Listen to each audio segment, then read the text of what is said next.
Good morning class. Today's topic is verification of liabilities. Means जो भी आपके liabilities हैं उसका किस तरह से हम वेरिफिकेशन करेंगे या उसका प्रॉपर वैल्यूएशन हम किस तरह से करते हैं जिससे कि कंफर्मेशन हो सके कि जो भी अमाउंट दिखाया जा रहा है किसमें आपके बैलेंस शीट में वो सही है कि नहीं। अभी तक हमने जितना भी वेरिफिकेशन या वैल्यूएशन किया था वो किससे रिलेटेड था, एसेट से रिलेटेड था, जो कि आपके बैलेंस शीट में एसेट साइड में लिखी रहती है। सेम वैसे ही लाइबिलिटी साइड में जितनी कंडीशंस अप्लाई होती हैं उन सारे का हमको एनालिसिस करना होता है कि पर्टिकुलर जो भी चीज़ें दी हुई हैं उनका सही सही अमाउंट है या नहीं,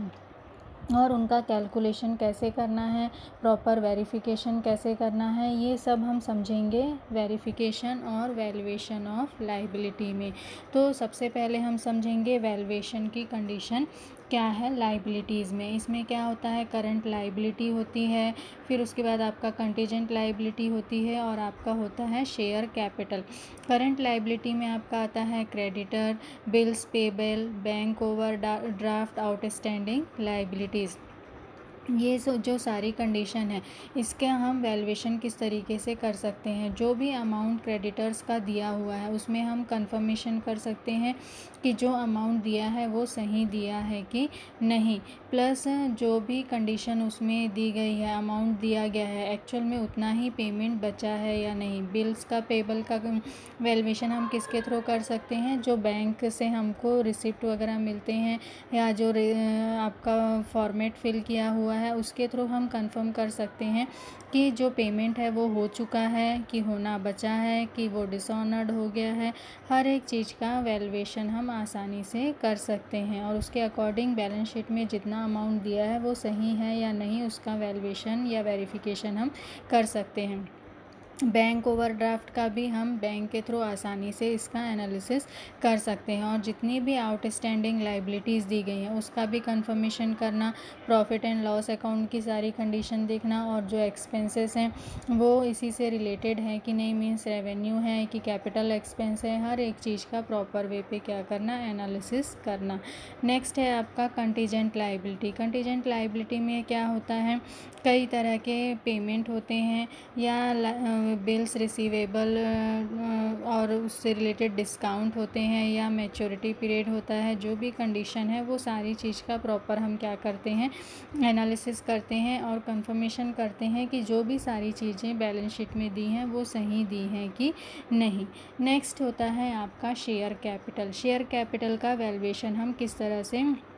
करेंगे। जनरली बैलेंस कंपनी की जो बैलेंस शीट होती है उसमें शेयर की वैल्यू दी होती है, तो उस शेयर की वैल्यू का प्रॉपर वैल्यूएशन करना कि जितना अमाउंट और कंडीशन या नंबर ऑफ़ शेयर दिया गया है वो सारी चीज़ें सही हैं कि नहीं है, उन सारी चीज़ों का प्रॉपर वे पे क्या करना, एनालिसिस करना। इसके अलग अलग मेथड हैं जिसके थ्रू आप आसानी से क्या कर सकते हैं, कंफर्मेशन कर सकते हैं कि जो भी अमाउंट है वो सही दिया है कि नहीं दिया है। जैसे कि यहाँ पे एग्ज़ाम्पल दिया है, एग्ज़ाम्पल के अकॉर्डिंग प्रेफरेंस शेयर कितना है 4000 प्रेफरेंस शेयर और पर का रेट कितना है 100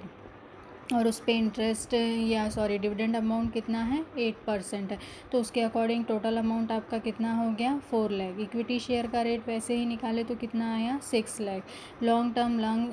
लोन आपका कितना है 50,000। क्रेडिटर्स आपके कितने हैं 1 लाख। तो टोटल आपका लाइबिलिटीज़ शेयर कैपिटल के अकॉर्डिंग अमाउंट कितना हो गया 11,50,000। अब इसमें एसेट्स का भी कंडीशन का एनालिसिस करेंगे। अगर दोनों इक्वल है, मींस जो आपने कंडीशन या बैलेंस शीट की सारी कंडीशन दिखाई है वो सारी चीज़ें क्या हैं, सही हैं। उसी के थ्रू हम अलग अलग क्या कर सकते हैं, जो भी कंडीशन है उसका कैलकुलेशन करके प्रॉपर वे पे जो भी कंडीशन है उसका कंफर्मेशन कर सकते हैं कि जो शेयर वगैरह का रेट है पर शेयर रेट आसानी से निकाल सकते हैं। इक्विटी शेयर हो चाहे प्रेफरेंस शेयर हो, हर एक की कंडीशन के according to number of share पर शेयर का रेट कितना है और उसके अकॉर्डिंग जो सारी चीज़ें दिखाई गई हैं वो सही हैं या नहीं है, ये सारी चीज़ों का हम वैल्यूएशन प्रॉपर वे पे कर सकते हैं। इसी में सेकंड मेथड होता है आपका यील्ड मेथड। इसके भी थ्रू आप क्या कर सकते हैं, जो एवरेज प्रॉफिट है उसका कैलकुलेशन करके एवरेज प्रॉफिट के थ्रू आप कंफर्मेशन कर सकते हैं कि नंबर ऑफ़ शेयर कितने हैं और उसके अकॉर्डिंग पर शेयर जो रेट है वो कितना है। प्लस आप जो सेंसेक्स वगैरह का जो रेट आता है उनके थ्रू भी आप आसानी से कंफर्मेशन कर सकते हैं कि बैलेंस शीट में जो सारी कंडीशन दिखाई है वो एक्चुअल से रिलेट होती है या नहीं हुई है। इस तरह से इनका वेरिफिकेशन करके आप क्या कर सकते हैं, एनालिसिस कर सकते हैं कि जो भी कंडीशन है वो सही है कि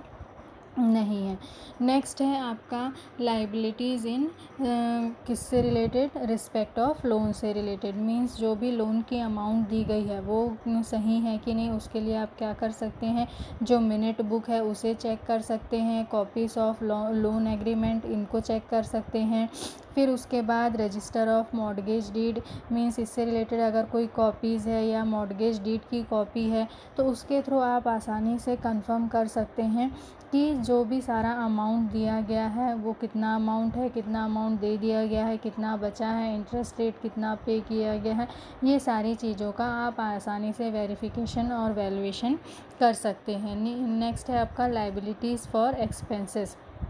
जो भी एक्सपेंस दिए गए हैं, खासकर जो आउटस्टैंडिंग एक्सपेंस वगैरह रहते हैं, तो उस कंडीशन में उनका प्रॉपर एनालिसिस करना, उससे रिलेटेड वाउचर रिसिप्ट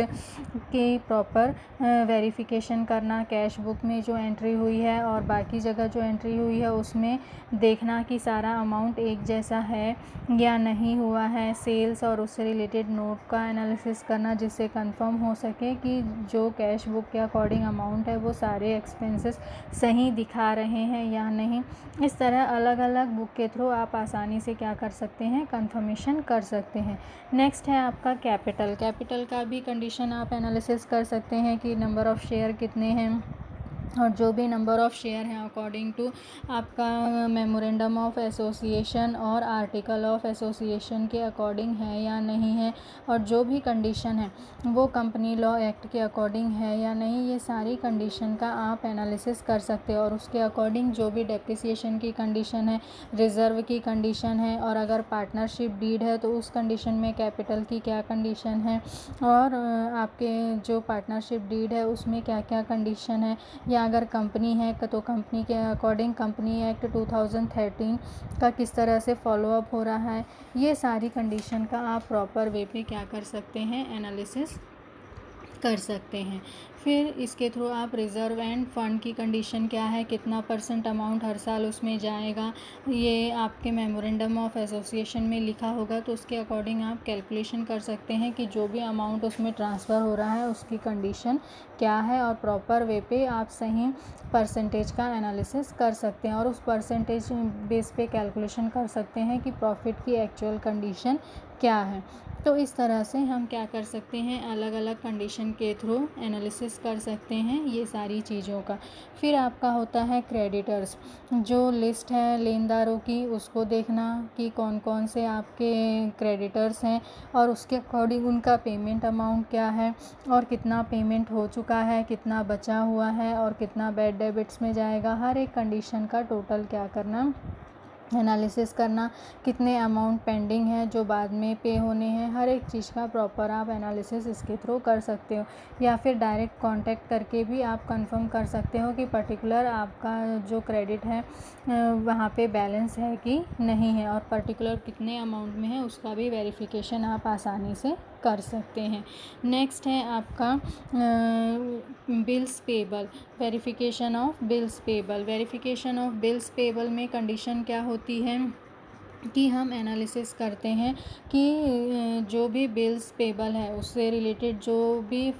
फॉर्मेट है वो प्रॉपर वे पे है कि नहीं, उसके अकॉर्डिंग उसकी डेट, सबमिशन की कंडीशन, हर एक चीज़ का एनालिसिस हम आसानी से कर सकते हैं। प्लस बिल्स पे हो चुका है या होना बचा है, टाइम पीरियड कितना बचा है, प्लस बैंक ट्रांजैक्शन के थ्रू आप आसानी से कंफर्मेशन कर सकते हैं कि जो कुछ आपका बैलेंस शीट में दिखा रहा है वो सारी चीज़ें सही हैं कि नहीं है। फिर नेक्स्ट है आपका डिबेंचर। डिबेंचर की कंडीशन का एनालिसिस करना, मीन्स कितने डिबेंचर होल्डर्स हैं और उसके अकॉर्डिंग कितने इंटरेस्ट रेट की कंडीशन क्या है और इंटरेस्ट रेट का जो पेमेंट है वो किस लेवल पे होता है। फिर वो कंपनी एक्ट 2013 के जो भी कंडीशन है उसको फॉलो करता है या नहीं करता है। ये सारी चीज़ों का भी आप प्रॉपर क्या कर सकते हैं, एनालिसिस कर सकते हैं, जिससे कि सारी कंडीशन जो है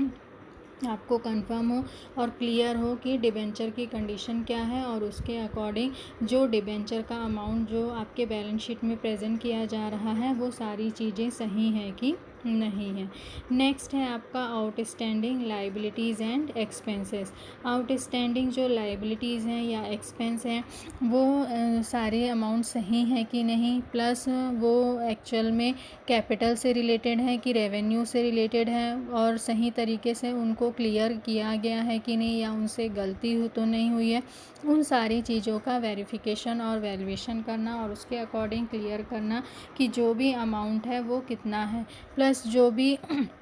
आपका आउटस्टैंडिंग एक्सपेंस है या फिर आपका लाइबिलिटीज़ है वो उसका कंडीशन क्या है, मींस कितने महीने का रेंट या दूसरी चीज़ें बची हुई हैं, कितने महीने का आउटस्टैंडिंग है, ये सारी चीज़ें टोटल क्या करना, क्लियर करना। प्लस उनके जो ट्रांजैक्शन के रिसिप्ट हैं उनसे भी कंफर्म करना कि पर्टिकुलर जिस मंथ तक सारी चीज़ें दिखाई जा रही हैं उतने महीने तक सारी चीज़ें कंप्लीट है या नहीं। इस तरह जो आउटस्टैंडिंग एक्सपेंस है उनका प्रॉपर क्या करना, कंफर्मेशन करना कि जो भी कंडीशन दिखाई जा रही है वो सही है कि नहीं। नेक्स्ट है आपका unclaimed dividend.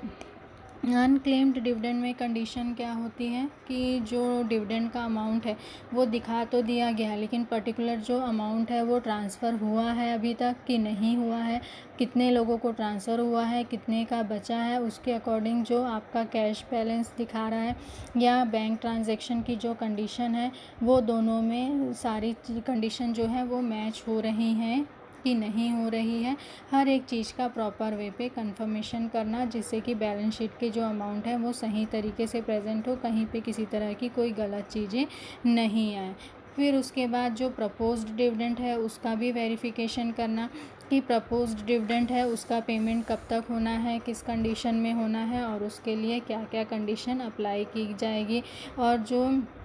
Board of director हैं उसके अकॉर्डिंग ये जो डिविडेंड का अमाउंट है किस कंडीशन में डिसाइड किया गया है और उसके अकॉर्डिंग जो आपका मेमोरेंडम ऑफ एसोसिएशन है और आर्टिकल ऑफ एसोसिएशन है प्लस कंपनी एक्ट की जो सारी कंडीशन है उसका रूल को फॉलो किया गया है या नहीं किया गया है, ये सारी चीज़ों का भी प्रॉपर क्या करना, वेरिफिकेशन करना। फिर उसके बाद टैक्सेशन का कंडीशन का एनालिसिस करना, मींस जो टैक्स पेमेंट होना है उसकी सारी कंडीशन सही तरीके से दिखाई जा रही है कि नहीं और उसके अकॉर्डिंग प्रॉफिट पे जितना परसेंट टैक्स दिया जा रहा है उसका कैलकुलेशन मेथड, हर एक चीज़ का प्रॉपर वे पे क्या करना, एनालिसिस करना। फिर उसके बाद एम्प्लॉयज़ डिपॉजिट, एम्प्लॉयज़ की जो डिपॉजिट अमाउंट है उसका एनालिसिस करना कि जो अमाउंट डिपॉजिट में दिखाई जा रही है वो अमाउंट सही है कि नहीं है और उसमें जो ट्रस्टीज़ सिक्योरिटी है या एम्प्लॉयज़ फ़ंड की कंडीशन है उसमें किस तरह से ये सारी चीज़ें जमा होती हैं, उससे रिलेटेड बैंक रिसिप्ट, ये सारी चीज़ों का एनालिसिस करना और उसके अकॉर्डिंग जो बैलेंस शीट के लायबिलिटी साइड में किस हेडिंग के अकॉर्डिंग सारी चीज़ों का अमाउंट क्लियर किया गया है उसको भी कंफर्मेशन करना, प्लस उससे रिलेटेड जो भी फॉर्मेट है या उससे रिलेटेड जो भी कंडीशन है सारी चीज़ों का प्रॉपर वे पे क्या करना, एनालिसिस करना कि ये अकॉर्डिंग टू उनके मेमोरेंडम ऑफ एसोसिएशन के अकॉर्डिंग है या नहीं है। हर एक चीज़ का प्रॉपर वे पे क्लैरिफिकेशन लेना और सारी चीज़ों का प्रॉपर वैल्यूएशन करना कि जितना अमाउंट कहा गया है उतना ही अमाउंट उनके उसमें ट्रांसफ़र हो रहा है या नहीं, ये सारी चीज़ों का भी प्रॉपर कंफर्मेशन करना और according to number of year जो भी कंडीशन दिखाई जा रही है वो सही है कि नहीं इसका भी कंफर्मेशन करना। फिर उसके बाद loan and advance means loan से रिलेटेड कंडीशन और एडवांस से रिलेटेड कंडीशन और उसके अकॉर्डिंग जो इंटरेस्ट रेट है उसके पेमेंट की कंडीशन क्या है, इसका भी आपको टोटली क्या करना, एनालिसिस करना। सिक्योर्ड लोन की कंडीशन क्या है उसका प्रॉपर एनालिसिस करना। इन्वेस्टमेंट की कंडीशन क्या है, मॉर्टगेज पे अगर आपने लोन की कंडीशन अप्लाई की है तो उसमें क्या है, इंश्योरेंस पॉलिसी है तो उसमें किस तरह से आपने सारी चीज़ों का इंश्योरेंस किया है और किस तरह से आप उससे रिलेटेड पेमेंट करते हैं, पेमेंट मेथड, उससे related receipt, bills plus bank transaction, हर एक चीज़ का प्रॉपर वे पे वेरिफिकेशन करना, जिससे कि जो भी कंडीशन है उसका सही सही एनालिसिस कर सकें और सही रिज़ल्ट हम समझ सकें, कहीं पे किसी तरह की कोई प्रॉब्लम अराइज ना हो। नेक्स्ट है आपका bank overdraft. Bank overdraft means जो भी बैंक के इसके ये आसानी से हम कंफर्मेशन कर सकते हैं किसके थ्रू, बैंक ट्रांजैक्शन की जो रिसिप्ट है उसके थ्रू, पासबुक के थ्रू हम आसानी से ये कंफर्म कर सकते हैं कि बैंक ओवरड्राफ्ट की जो कंडीशन दिखाई जा रही है बैलेंस शीट में एक्चुअल में वही कंडीशन है या नहीं। फिर उसके बाद अनएक्सपायर्ड डिस्काउंट की कंडीशन का एनालिसिस करना, जितने भी बिल दिए गए हैं उसके अकॉर्डिंग जिस डेट तक की बिल की कंडीशन है उसके अकॉर्डिंग जो आपका डिस्काउंट का रेट है उसके अकॉर्डिंग आपका क्या कितना डिस्काउंट का अमाउंट चला गया है, जिसके कारण आपको क्या करना पड़ेगा, अपने बिल से उतना जो डिस्काउंट का अमाउंट है हटाना पड़ेगा और उसके अकॉर्डिंग फिर जो भी नए बिल हैं उसकी कंडीशन को प्रेजेंट करते हुए आपको क्या करना होगा,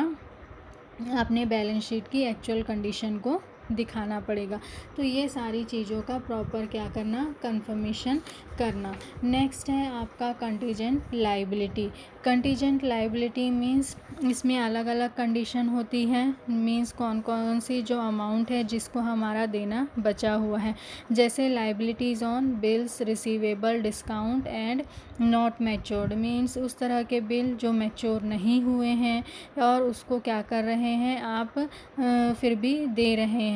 तो उस कंडीशन में क्या होता है, जो भी अमाउंट होता है या डिस्काउंट होता है उसकी सारी कंडीशन का एनालिसिस करना और बैंक के थ्रू अगर पेमेंट हो रहा है तो बैंक की रिसिप्ट के थ्रू सारी कंडीशन का कंफर्मेशन करना और फिर उसके अकॉर्डिंग वो सारी चीज़ों को क्या करना, बैलेंस शीट में प्रेजेंट करना और या कंफर्म करना कि दोनों में जो अमाउंट दिखाया गया है वो लगभग सेम कंडीशन है या नहीं। फिर उसके बाद होता है लाइबिलिटीज़ आर अंडर गारंटी के अकॉर्डिंग जो भी कंडीशन है वो फुलफ़िल की गई है या नहीं की गई है उसका पूरा एनालिसिस करना और उसके अकॉर्डिंग जो पेमेंट की कंडीशन है वो पूरी हुई है या नहीं हुई है उसका टोटली क्या करना, कंफर्मेशन करना। फिर कंपनी के जो लोन से रिलेटेड किसी तरह के झगड़े हैं तो उसका कहाँ तक का कंडीशन किस तरह का है या उससे रिलेटेड केस अभी कंटिन्यूएशन में ही चल रहा है, उसमें लॉस की ज़्यादा यानी संभावना है या फिर हमको कहीं से भी थोड़ा बहुत उसमें चांस है, ये सारी चीज़ों का भी हम एनालिसिस करके फिर उसके अकॉर्डिंग पर्टिकुलर जो अमाउंट है उस अमाउंट को लाइबिलिटी साइड में नोट करते हैं और उसको प्रॉपर मेंशन करते हैं कि इस अमाउंट का क्या क्या कंडीशन है और उसके अकॉर्डिंग कितना अमाउंट लगभग हमको मिल सकता है या पूरा किस में जाएगा, बैड डेबिट की कंडीशन है क्या है, हर एक चीज़ को आपको क्या करना होगा, क्लियर करना होगा। फिर आपका आता है लाइबिलिटीज़ ऑफ रिस्पेक्ट और arrears of dividend on cumulative पर प्रेफरेंस शेयर मींस इससे रिलेटेड कंडीशन का भी टोटल क्या करना, एनालिसिस करना। मींस जो शेयर की कंडीशन है उसके अकॉर्डिंग जो डिविडेंड का अमाउंट है क्या अराइज हो रहा है और उसके अकॉर्डिंग आपका पेमेंट का कंडीशन क्या होगा, ये सारी चीज़ें और ये जो डिविडेंड का अमाउंट है पेड हो चुका है कि अभी सिर्फ उससे रिलेटेड कंडीशन के बारे में सोचा गया है, हर एक चीज़ का टोटल क्या करना, एनालिसिस करना। अब इसमें जो ऑडिटर है इसका मेन रोल क्या होता है कि जब वो बैलेंस शीट में लाइबिलिटी साइड की सारी कंडीशन को चेक करता है तो उसे ध्यान में रखना है कि जो ऑर्गेनाइजेशन है वो क्या है, कंपनी है, पार्टनरशिप डीड है और उसके अकॉर्डिंग उनकी जो भी